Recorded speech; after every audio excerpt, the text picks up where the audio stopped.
Welcome to Fly Nubian Money, where we help you master your mindset and maximize your money.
Good afternoon, everyone. Thank you so much for joining us today here with Fly Nubian Money and these Fly Nubian Queens. Today, we are talking about something that is hitting so close to home for me. But let me introduce you guys to these beautiful queens right here, okay? Okay, so today we have Venessa, the beautiful Venessa, and she is an entrepreneur. We have Felice, therapist and mindset coach. We have Nomalanga, M3 advocate, marriage, motherhood, and moneymaking. And I will be your host today. I'm Shalaye Camillo from Boston, Massachusetts, Beantown in the house. And I'm the owner and CEO of Vital Source Realty. So let's get into this topic. This is definitely something that hits very close to home. Like I said, I live in Boston and we are a city. It's an urban city. So violence definitely hits the city, and we're coming up on summertime and we're bracing as a city sometimes for what's going to happen. So we're discussing Oakland's only Black-owned fine dining restaurant, and it was shot up, forcing it to close. Okay, that is tragic. And this isn't just about the loss of a restaurant. It's about the struggles that Black entrepreneurs face daily. We often don't realize the weight of Black business owners carry dealing with violence, underfunding, and a lack of support. So today we're talking about how violence impacts Black businesses and why we need to protect and support Black businesses and what we can do to make sure that Black entrepreneurship thrives. Okay, so we are going to go to a video about this tragic event, and we'll be right back at you. Thank you, Oakland. I appreciate this shit. All the fucking hard work, 20 years of fucking working. This is what y'all gave me. Thank you, I appreciate it so much. Shit is just great, man. Worked so fucking hard to build this shit. So many fucking late nights, early mornings for this punk ass shit right here. Coward ass, bitch ass shit right here. Thank you. Thank you so fucking much, Oakland. I appreciate that shit, bro.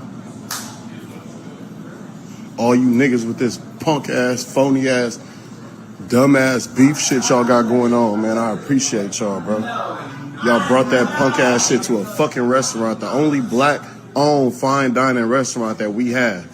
Thank you. Thank you. I give up. Thank you. I appreciate it. That is so unfortunate and tragic. So I want to get you ladies' reactions. Nomalanga, what was your reaction to that video, and what was your visceral feeling seeing that? Well, obviously it's sad when you build up something and then you end up seeing it all fall apart. But one of the first rules of real estate and business is location, location, location. And taking into account where your location is and what you're prone to. I think sometimes there are precautions that you have to take. I'm going to age myself and say, like back in the 90s when I was in college, we used to go to what were called Black clubs. And I remember those days that they had a lot of security. And when you went, I went to college in Providence, which is a college town. So there were white clubs, rave clubs, Black clubs, and what have you. But I do remember that whenever we go to the Black clubs, there just be extra security, because some of them were in locations where unfortunately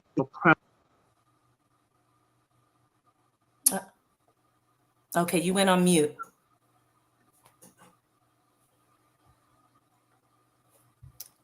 Nomalanga, we can't hear you. We missed out on your last comment there. Okay. She's still on mute. So, but she did bring up a very important aspect of deciding where you're going to put your business, location. But I think it's just tragic that when you want to do something that's in a Black community or Black and brown community, you want to do something for us, then something like this happens. Vanessa, what do you think about that? As an entrepreneur watching that video, it really gave me chills, because I really feel the pain that when he says he's up late working, up early mornings, up all night, that shit is real. You know, so it really gave me chills to think about somebody coming up in there and shooting up something that this man, I know that he's worked immensely hard for. And then to be able to fund and open a fine dining restaurant anywhere as a Black person in America is a battle within itself. So, I mean, completely heartbreaking. I think that when we look at things like gentrification, you know, I went to school for planning, which is basically city planning, studying how developments and cities grow. And we talk about things like gentrification and people moving in, taking over our cities, businesses leaving our cities, taking money, tax funding, et cetera, and jobs away. And I think we really got to look at things like this, like, and how we raise our children, and really cooperative economics, and how the way we treat our Black businesses, you know, because I bet you they wouldn't have walked up in a suburban restaurant and did that. So what is it about the confidence or respect that people in our community have to go disrespect a business like that? Yes. So as an entrepreneur, I mean, that video just really pissed me off. Like I said, it gave me chills, because I understand what it's like to build something and stay up all night working. I mean, generally when you're an entrepreneur, you're working well beyond 40 hours a week. Sometimes I'm in 80 hours a week of work. There's no days off. So it's just, I it's resonate with really that. disheartening. I Yeah. resonate with that too. Dr. Felice, what do you have to say about what that business owner might be feeling and going through? Like at first when he was saying, you know, thank you, Oakland, I thought he was saying like, thank you for the support. But then it also was like, thank you, I'm done with this shit. Like, thank you, I'm done, I'm giving up. What do you have to say about where his mental state might be with that situation? Well, what I heard from him was deep pain, disappointment. I heard some weariness in his soul. I heard the years of wanting to do something for yourself and to see it possibly all go away with one fatal swoop of a bad choice that someone made. And so I felt that from him. Like I felt it. I felt the discouragement that he's possibly feeling. Like it's not apples and oranges when it comes to Black entrepreneurs. Like we don't get the same grants, we don't get the same funding.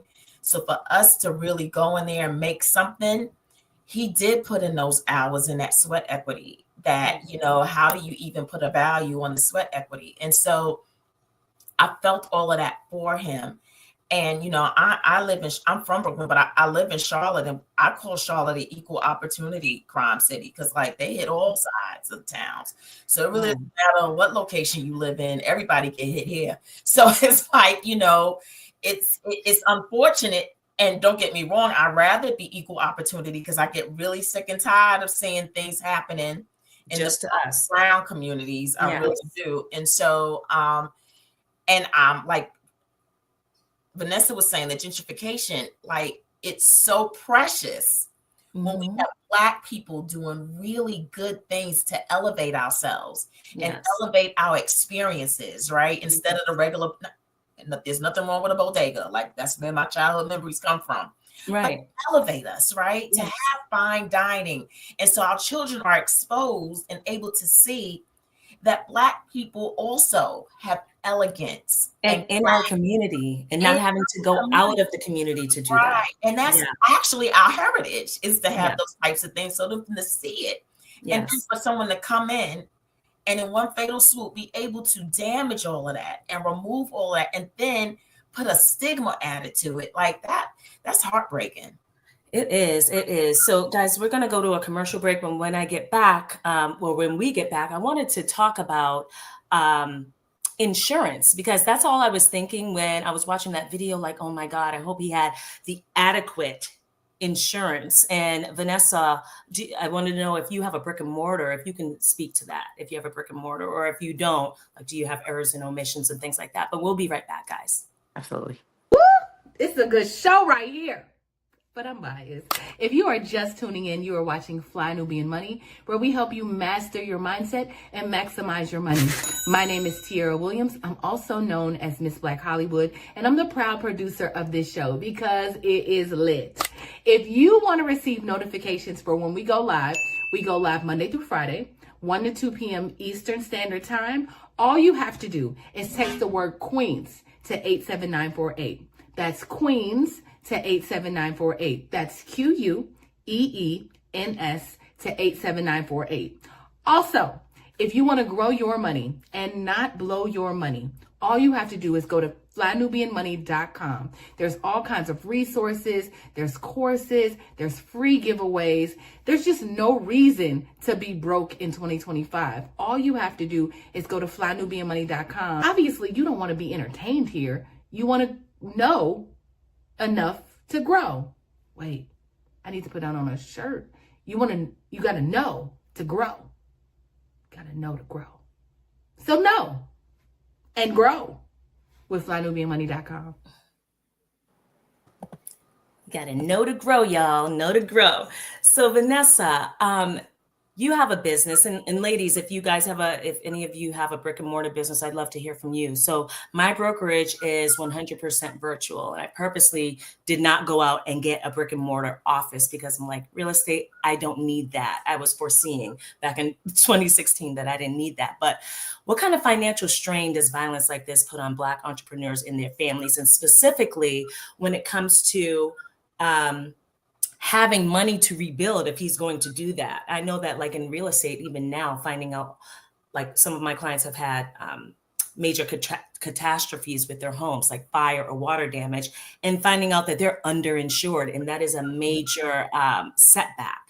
So what do you think about that? So my company, we have a brick and mortar, but we really don't use it legally. As a construction company, I have to have a physical place of business, but we don't really do or conduct any business there. Mm-hmm. So in terms of people coming and getting hurt, but I do have to carry general liability insurance up to $1 million per incident. I have to carry workers' comp insurance, which is extremely expensive in the construction industry. And it just sort of protects my company and also mine, even though I'm set up as a corporation. If you don't have certain insurances, you can be held liable still in California, even with the corporation. So you have to have certain insurances and liabilities just to protect yourself. And I really hope that this gentleman had some of those, incidental. I don't know the restaurant industry, but I feel like it's a high volume of people coming in and out.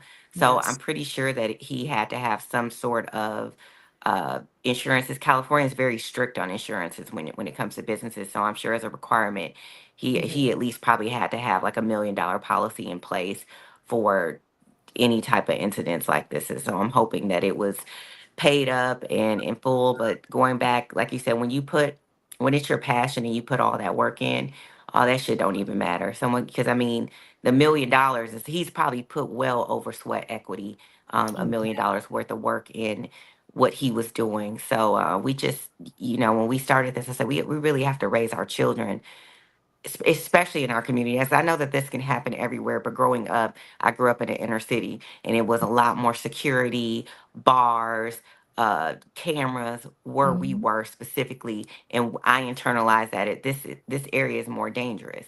So it's with Black businesses, we have to raise our children just better, because there is no way that you should be in this man's restaurant or anywhere shooting in public. Let's just start there.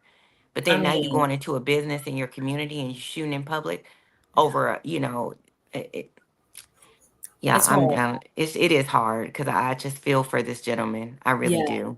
And so talking about the financial aspect of it, he did set up a GoFundMe page. So they've raised $38,000 so far and have a $50,000 goal. And $50,000, I feel like that just barely covers it. I mean, has employees and, inventory and food that's going to go bad. Like Mm-hmm. this has to be a major undertaking just to deal with the fallout of it. So they were forced to close.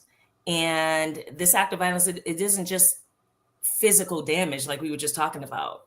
And that's what they're saying right here. It destroyed part of his future. Felice, Mm-hmm. how do incidents like this impact the community as a whole when something like this happens? I know for me, this was like, I believe last year. And so I live in Mattapan, Massachusetts, which is a township of Boston. And it used to be called Murder Pan. Okay. Mattapan has a horrible rep as it relates to like the media and things like that. I love Mattapan. I love my town. I love living here. But around the corner about a year ago, on our main drag, it's called Blue Hill Ave. There's a movie about it. Y'all can go see that or look for that.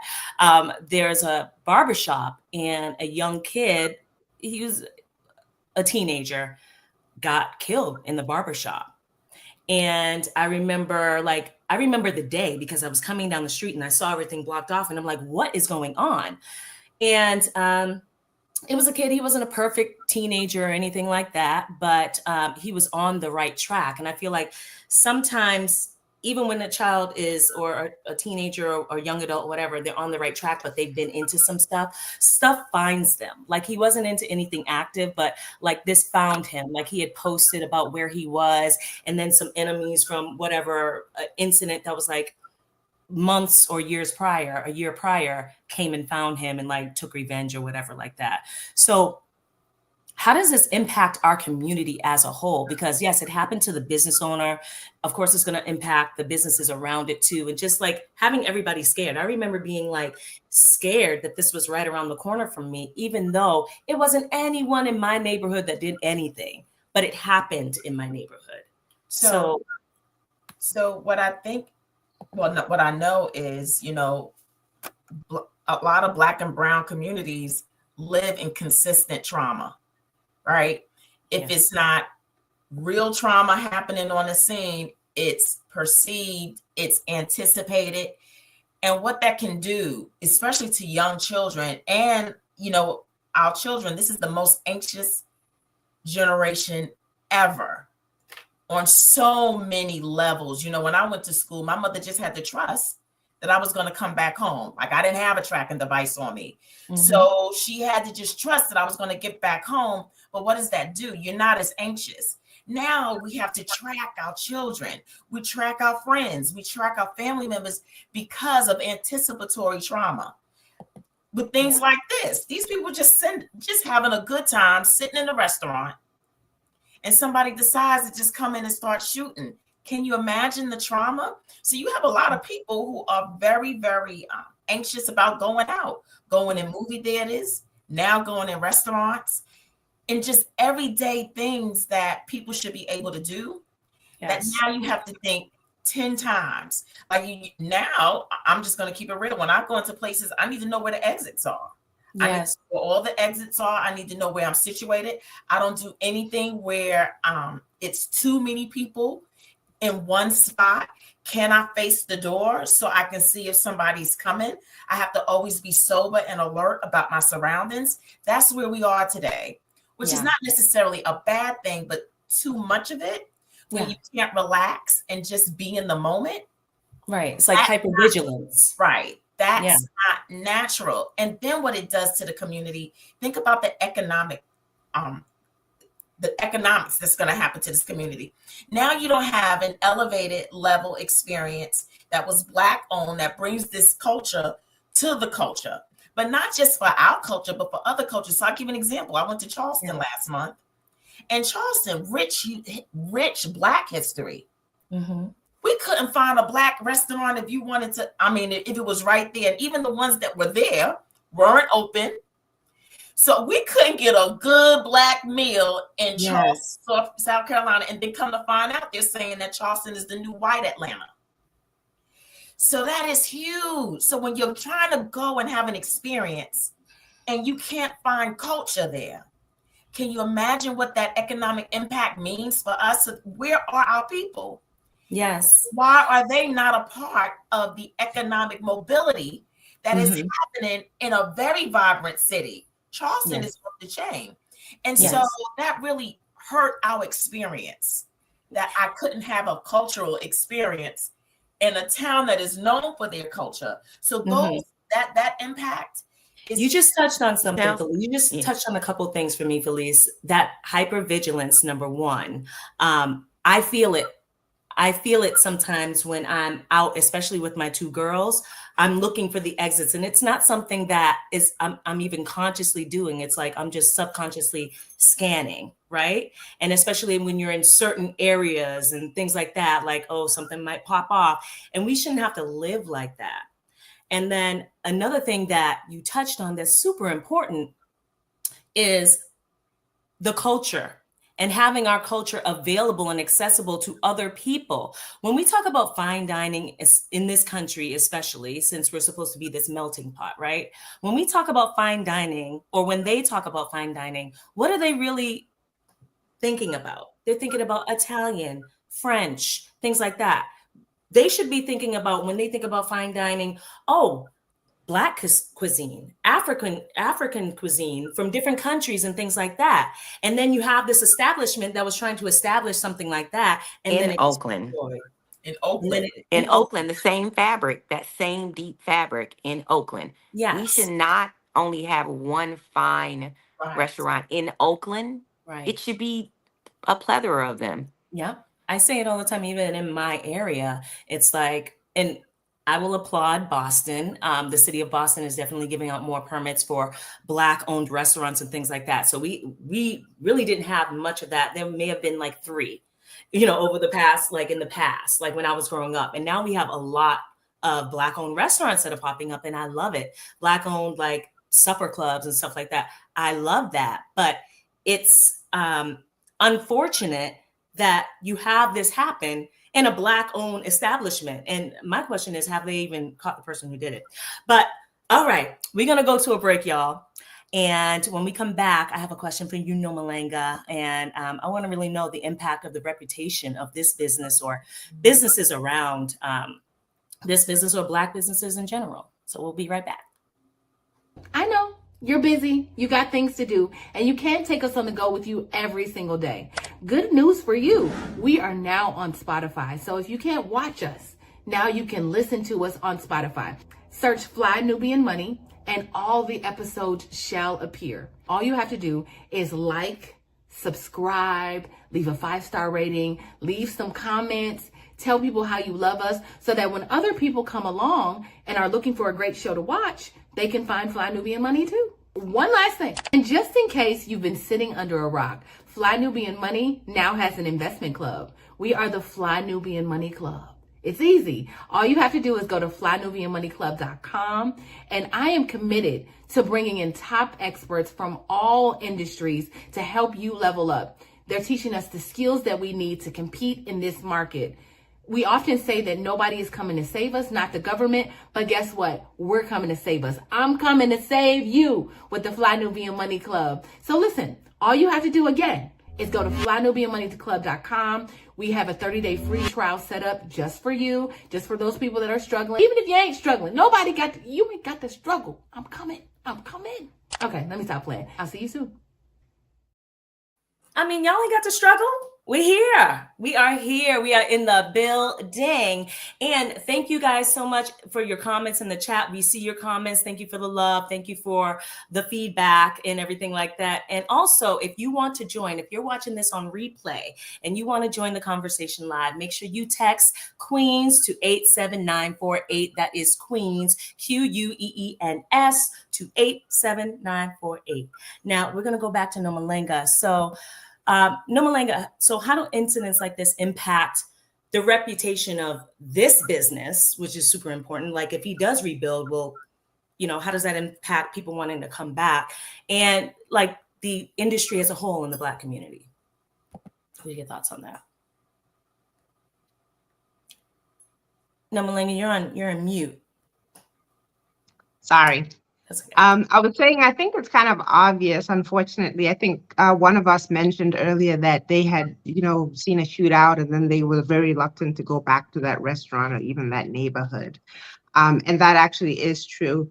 The one thing that's really also very sad about the restaurant business is by itself, without all these other external factors, it's one of the toughest businesses to build. I don't remember the statistics now because I haven't been teaching in that industry for such a long time, but I remember there used to be stats that we used to share that, I think in 5 years, most of them will have gone out of business. And this is all like, with the right location, good marketing, good food, nothing's gone wrong. It can still go out of business so soon. And now if you add in this added factor of a perception that there's going to be, unfortunately, some Black people that are going to act up or you now feel like you could be harmed, that's going to affect even your business now where you're not, people are just not going to patronize that business. I do also remember a little known fact, Shalaye, I also spent a lot of time living in Boston. I think I lived in Boston for about 10 years. I remember, yeah, well, yeah. I remember, Yeah. again, this is a long time ago. I think it was back in the 90s, also early 2000s. There was a because club in you mentioned Roxbury. Providence, and I was like, wait a minute, because I used to go Yeah, clubbing we in used to Providence actually too. go clubbing in Boston. I remember there was a reggae club in Roxbury when I was in college. And there was another club in Roxbury also where there was a shooting and the club shut down and was supposed to be temporary. There was supposed to be an investigation or whatever. But from my own experience, I remember never, ever going back.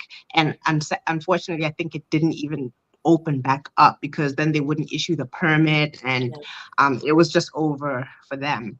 Now, And supposing that they do get the permit back and they are able to open, then now they have to deal with the perception that this place is not safe. exactly. And a lot of people are not coming, and then they will go out of business because there are not enough people patronizing them.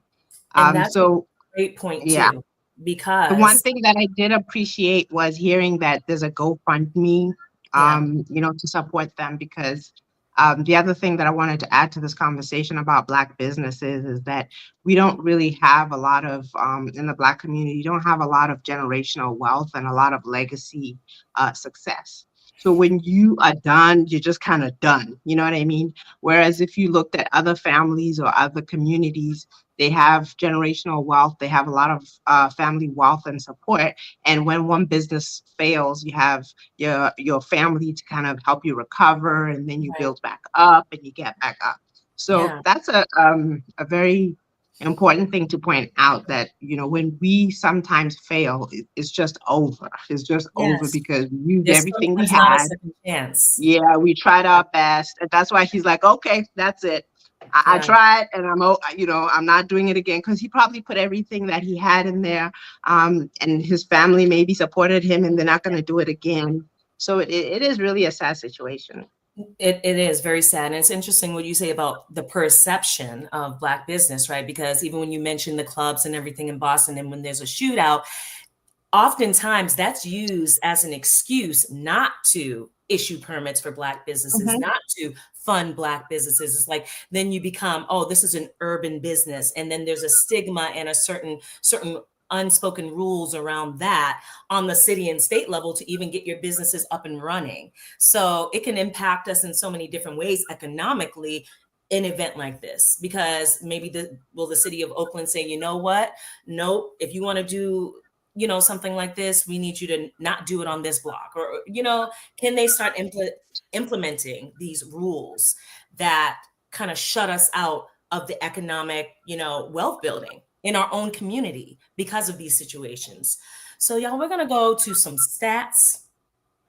And so impact of crime on Black-owned businesses. 30% of Black-owned businesses reported that crime and violence directly impacted their ability to operate, while 30%, compared to 15% of white-owned businesses. This highlights the heightened vulnerability of Black businesses in areas with higher crime rates. The National Association of Independent Business reports that 1 in 5 small businesses in the US have been affected by crime. Really? Mhm. With an estimated 50 billion in losses every year due to property damage, theft, and violent crime. See, I wouldn't have even thought 1 Well, in 5 businesses in the US are affected by crime. well, Shalaye, think about it now. You've got these mobs that are getting together and they're going into Nordstrom's, they're going into the high-end places now, and they're just wiping them out. So, like, that's a big trend that's happening. So it's Yeah. not only Black businesses that are getting affected. Mhm. Now you go into Target, well, not Target anymore, but back in the day when you were going into Target and stuff. Now, when you go into like Walgreens and stuff, they have locks on Yeah. everything because the crime and the burglary is so intensified right now. Yeah. It really is widespread. I mean, it's ridiculous. It's widespread. Like you can't even just get a thing of toothpaste. You got Oh, girl, they locked up the deodorant. They got the Right. deodorant locked up. right. You got to Yeah. call the person Baby to the formula. cashier to come over. It's crazy. So do you know how long you have to wait for somebody to get you some deodorant? Like, it's crazy. It's so It's crazy. crazy. It is It's crazy. so crazy. And that further, to me, also, that further, you know, undermines us as a community and the perception that we have about ourselves and that other people have about us. When you even see things like that, those are like dog whistle kind of like things that you see and you just perceive something or a community in a certain way. Venessa, what role do you think that local government and local law enforcement can play in protecting Black-owned businesses? Now, this is a loaded question because we know how government and law enforcement have kind of a lot of times worked against Black people and Black businesses. And then you also want to be careful not to over police a situation. But what do you think about that? From a policy standpoint, I think that we can't rely on the police to police our communities. I think that we have to police our own communities. And we also, going back to, we have to raise our children to have different mindsets. You know, as we're talking about theft, and if I had to choose the two, right? You see people going in and stealing things from these big box retailers, right? I mean, it's awful, but I feel less sad for them. Yeah. But when you see someone come and have gunfire exchange, right? Maybe those people are stealing because they're trying to sell something to get food, or they can't afford deodorant, or for whatever reasons. They're, social economic reasons. But when Yeah. you see someone go into a restaurant and just shoot up a restaurant because they got beef with someone, that's a different level to me of Yes. violence, right? It's Yes. so unnecessary. That's no regard for Yeah, life. it's completely unnecessary. Yeah. It benefits no one. So I mean, I think from a perspective, the only thing that we can do from a policy perspective is not to rely on the police and city government, who have consistently over decades showed us that they're not going to come to our rescue. But we have to change the mindsets of the people within our community, to really look out for one another, to have these kids really to have a different level of respect for the person that's running the businesses on their streets, on their blocks. I mean, even when I was younger in Alabama, we knew all the business owners. Like in Selma, my aunt would talk to them, right? So we would, hi, Mrs. So and so, hi, Mr. So and so. Like it was a different type of respect level that you have for a business owner in your community. And I think we just really need to bring that back. We need to bring the self-worth back to our children, right? They're out here Yeah. just reckless You and know, ruthless. everything boils down to self-worth. Yep. Because if there was a high level of self-worth, you're not walking around looking for some, like shooting up places. You're not looking to resolve a conflict in that way. So everything boils back down to self-worth. And I want to get your commentary on that, Felice, but we're going to go back to the video of what happened for those of you guys who are just joining us. And let's take a look at that video. Thank you, Oakland. I appreciate this shit. All the fucking hard work, 20 years of fucking working. This is what y'all gave me. Thank you. I appreciate it so much. Shit is just great, man. Worked so fucking hard to build this shit. So many fucking late nights, early mornings for this punk ass shit right here. Coward ass, bitch ass shit right here. Thank you.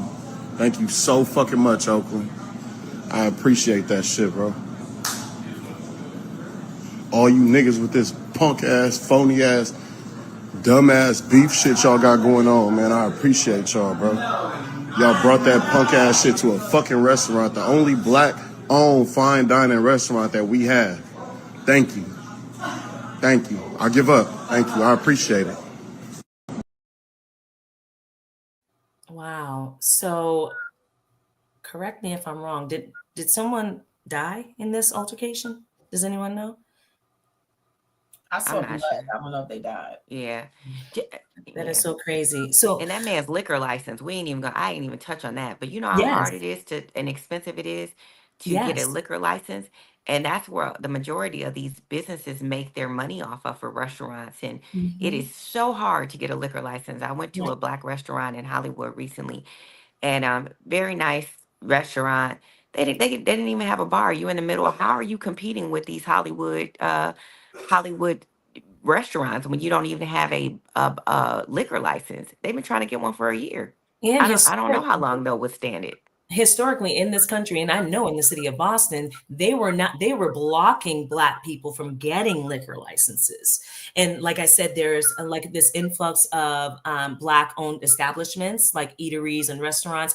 That's because our mayor has kind of opened it up and kind of cracked open that good old boys network and kind of opened it up specifically for minorities to apply for liquor licenses because it was locked down. They couldn't get it.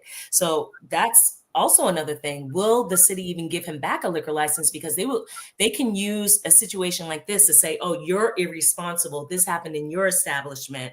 And maybe we won't give you another liquor license. I thought it was interesting looking at the video again, that the caption said he's trying to locate a safer environment. So again, like we've been talking about, extracting that business, that great restaurant that highlights Black cuisine and Black culture and extracting it out of the community and putting it somewhere else. Felice, what do you think about that? And also, like I was saying, like it boils down to our self-worth. This is why this happens. And I know that this is a layered subject and it also boils down to poverty. But I think if they were in there eating in a fine dining restaurant, that they may not, they're not, looking for change. So how does this, how does this relate to the self-worth conversation? So, Shalaye, y'all know I go back to this all the time. We're gonna have to go back grassroots. We're gonna have to go back boots on the ground. Lord, I love that title. Literally getting into community. We're going to have to build community, and we're assuming that all of these children have parents who can parent. 9 times out of 10, their parents are still children exhibiting arrested development. All kinds of trauma from being in situations that have high poverty. And I'm not saying that all hoods have that, right? I'm not, because I came from the hood and I was pretty smart, but I had a mama who had a mama who did certain things, right? So, but everybody is not afforded that. And so it takes people who have made it. It takes people who know to go back. It takes funding for nonprofits who are doing the work, who are going into communities so that they can get a good footing so that the success that they're making, they can maintain it and not be going the next year after having made such good progress, because they're considered still a business, but they're not lasting long. So even if they have an impact, how long can that impact last if they don't have proper funding? And so we have to go back into our communities and start building community and look like basic level identity, teaching people about the culture. And I'm talking about who you are and what it means to be you and be Black. Yes. And to teach pride in being Black and what it means, because when you know where you come from and you can identify with that, then you start building a pride about what it means to be Black. And then when you build a community, like when we start businesses, before we even start our business in a certain neighborhood, we need to start going out there and getting to know our neighbors.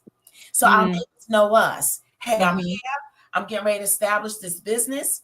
What can I do to make an impact and let you know that I'm not just here, to have a Yes. business, but to be a part of the community. And so Yes. that community can start investing in this business that is coming and start understanding and learning and saying, hey, no, we can't bother Mr. Bob Shop. Right. Community. He's one of us. And so that's the kind of Mhm. stuff that we're going to have to start doing in That's order true. to be able to come back to our hoods and Yes. start building and growing roots and foundations within our community so that we can not only survive but thrive. And I think That's that's where it's going to have to start. Yes. That's a great point that you made. I know that. So I'm a part of my neighborhood association where I live. And anytime there's any business that wants to come into Mattapan or our community, they have to come present to us. And we have to get to know that business. And we want to know what community benefits is this business going to provide for our immediate neighborhood, not for the whole city of Boston, for our immediate neighborhood. If you're going to come and do business here, what are the community benefits that you're going to provide? And they come and they present to us and we get to know them and everything like that. Can I interject? Because one person was like, well, how do you propose to do this? Well, it's going to start, like, we got to find matriarchs and patriarchs in these communities, people who will already have a relationship with them, because you just can't come into people's communities. So we have to find matriarchs and patriarchs within those communities who are willing to be able to start implementing programming, right? We're the Boys and Girls Clubs. Yes. We're out down too, going door to door. Going door to door. In my neighborhood, we will go door to door with flyers. This is what's happening. We're having a neighborhood meeting. Right. Community centers. Where are those at? They don't have community centers anymore. So these kids are hanging out at malls now, but who's teaching anything at a mall? And so we gotta find places and communities where there's already matriarchs and patriarchs there who have some kind of relationship, and then start building on those relationships. We have to knock door to door, say, hey, we used to have Boy Scouts, Girl Scouts, little groups that are going to start planting positive seeds into our children and teaching them things like manners, respect, identity, etiquette, all of those things. How to talk to an adult. Yes, sir. Yes, ma'am. Mr., Miss. Start with those basics and then start building and then start showing these children that we care. That's great. Deborah in the comments had mentioned that social media is raising children. And so I know we all have some thoughts about that. When we come back from break, Nomalanga, I would love to get your insights about what you think about that. Are you a Black business owner looking to expand your reach? Well, has Fly Nubian Money got good news for you? We are building a Black business directory to connect you with customers who need your services. And here is the best part. It is absolutely free. Email us at info@realvirtual.net. Send us your business name. Tell us a little bit about what you do, what services you offer, your website address, and your contact information. That's it. Together, we are going to build and circulate the Black dollar. Get listed today and start connecting with people who are probably already looking for you. Yes. Y'all sign up. Get on the directory now. Get on the directory. So, Nomalanga, what do you think about that? Social media is raising our children. And I don't know how old the perpetrators were, right? Because we got some young adults and just some grown folks that be out there doing some stupid shit, okay? But social media is raising our children, okay? What do you think about that? And how can we stop that?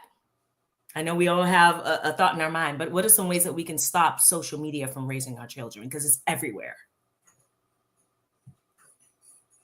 You're on mute. We can't hear her.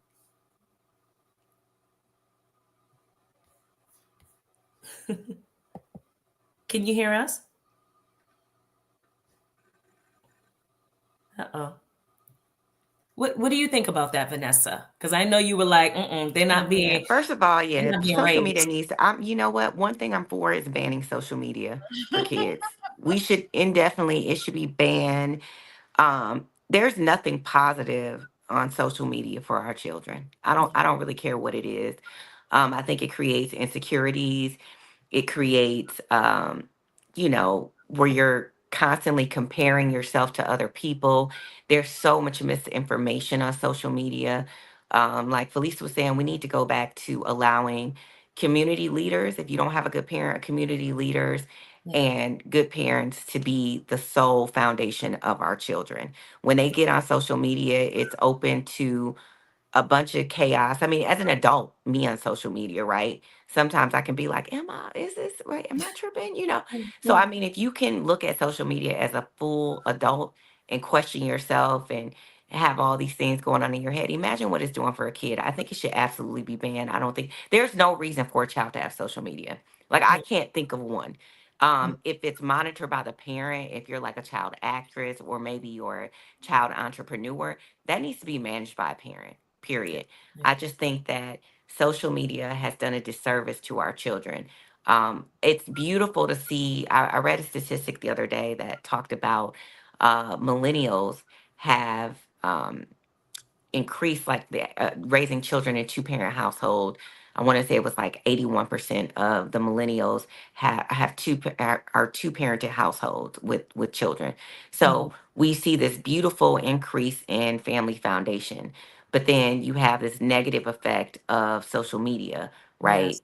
It's counteracting. Pushing things, teaching things. I feel the same way about social media as some type of music. There's a certain age that you need to be in order to be exposed to certain things, and those are two of the things that I just think serve no benefit What do you to our think about children. that? Did you ask me, Shalaye? Yeah, what do you think about that? About the So whole social media? I'm not a real advocate of social media for children either. And I sat on a panel with a professor who worked with one of the programmers for TikTok, Asian, and she said their children aren't allowed to be on TikTok. Okay, but they created it.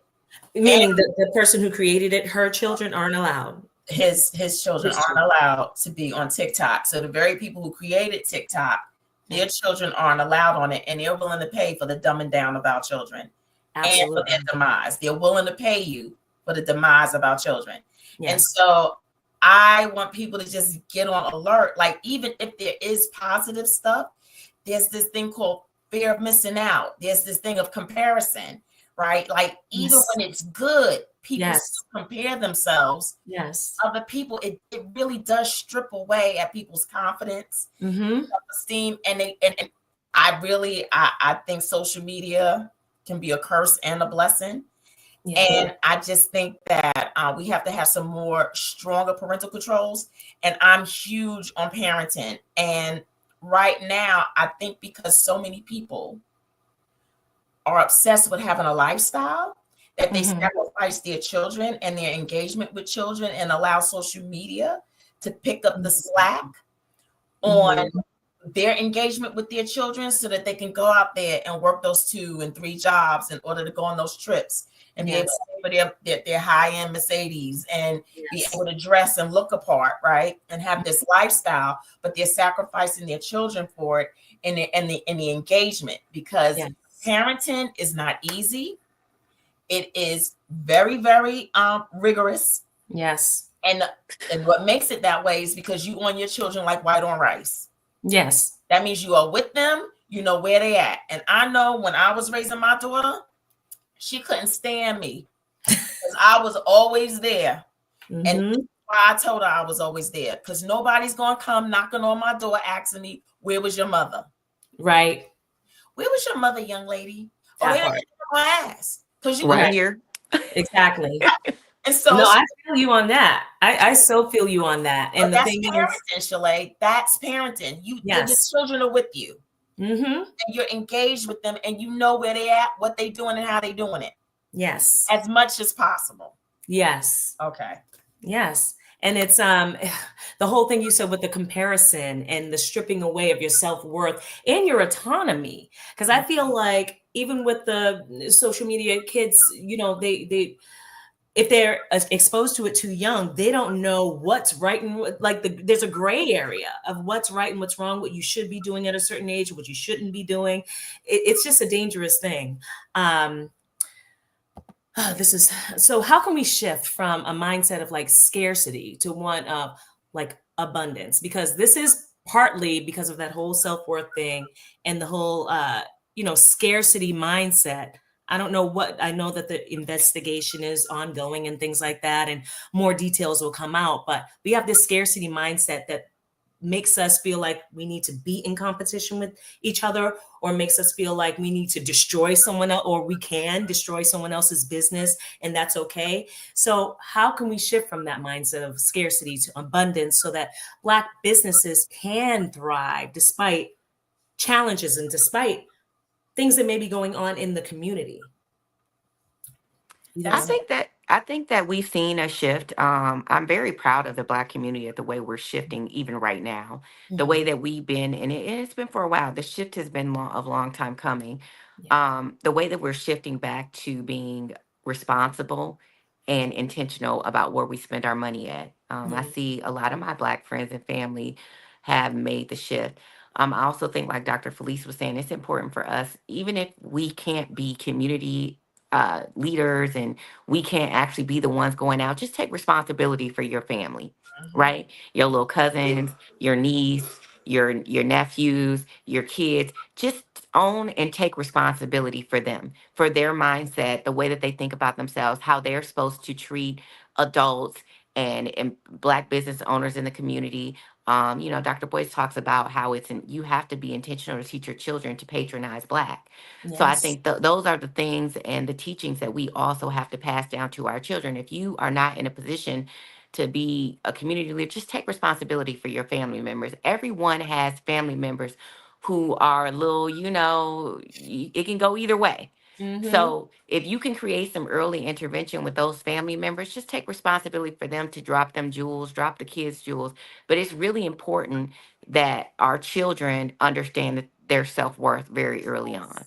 It's very important that they have a respect for their elders and the people in their community that look like them.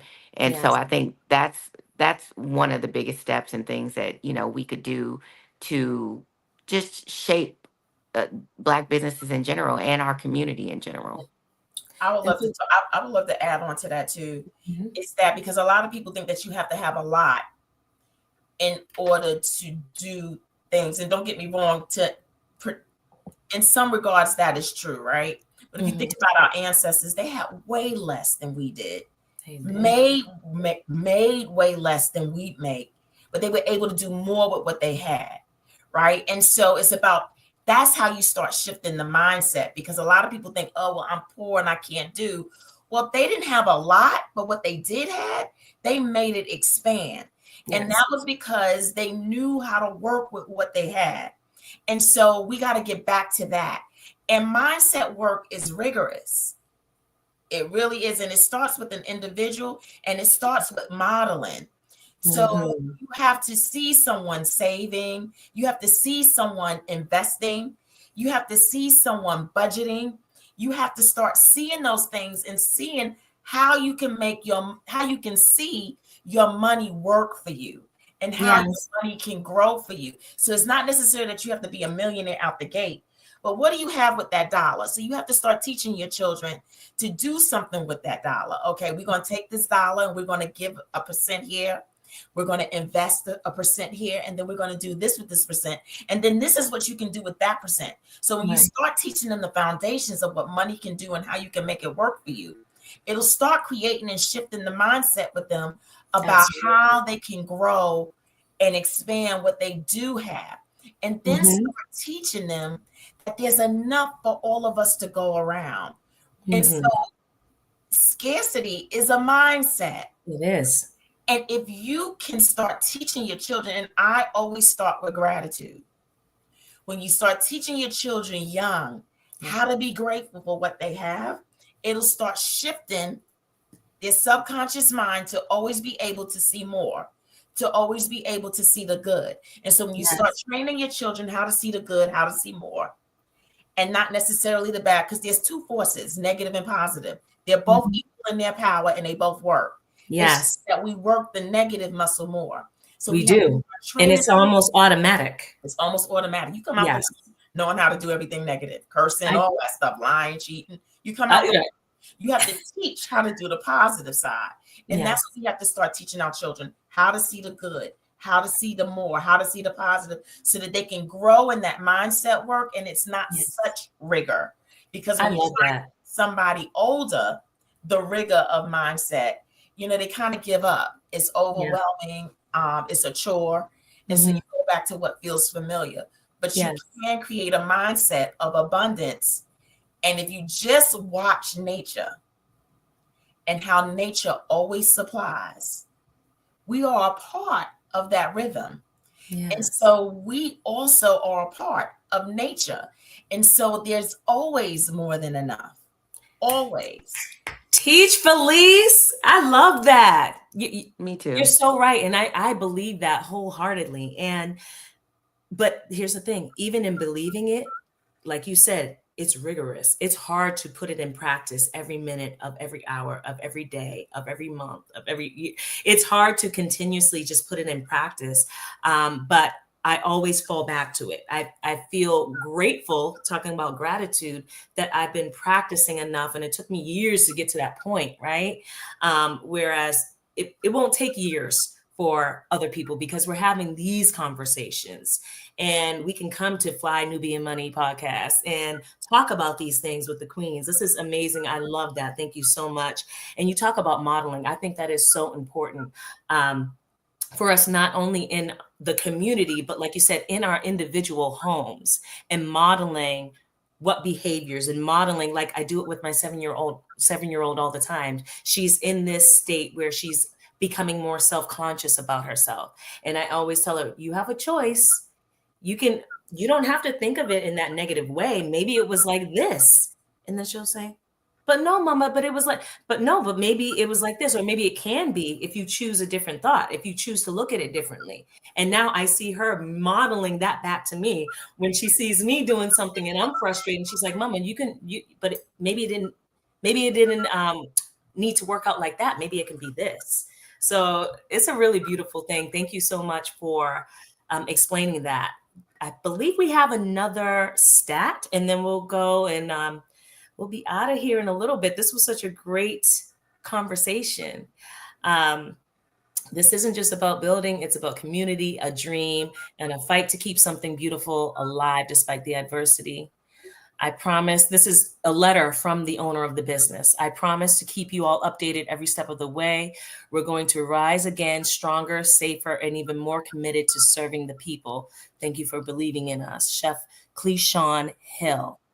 Y'all, we need to go follow Chef Cleishon Hill. What's the name of the restaurant? Gwen, can you put that back up for 1 second? Pierre. So we need to go to Instagram, flood his account with some love and some support.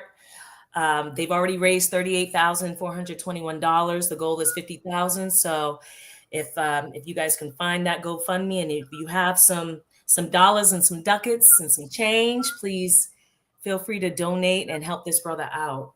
So let's go to final thoughts. Venessa, what's your final thoughts about this situation and this tragedy that happened in Oakland?